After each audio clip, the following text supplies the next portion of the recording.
Patrzcie, tam się dzieło silnikiem.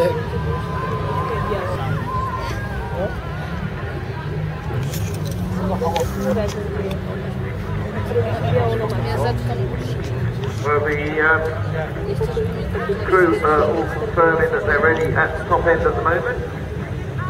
Now, many years ago, I can't believe I've been coming up here doing this for 17 years now. I still think of myself as a spotty little 17-year-old that turned up here in the 80s.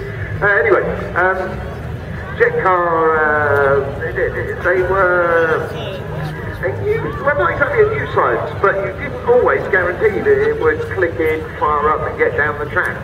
However, we've got rather used to. In fact, might I say, I'm a little blasé to the fact that they run it just like it's a 1.2 Corsa.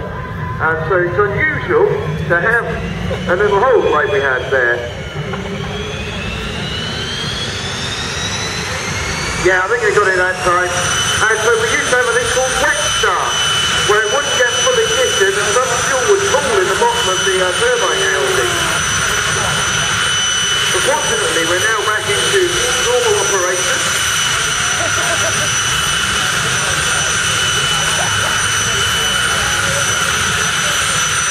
Now Martin has been doing a little bit of work with the engine on board, plus I mentioned earlier the very high winds we've had. So far this season, I've not seen any 5-second runs, so I'm quite looking forward to that. Fingers crossed. The weather conditions are good, we know the track conditions are good.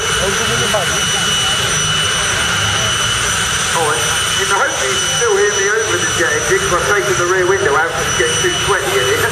Lovely. Andy Frost crew didn't realise there was going to be quite as much grip available on the start line, so they've made some adjustments to the car, and that was why the car went to tire shake. So fingers crossed they'll make a couple of adjustments next time they come out.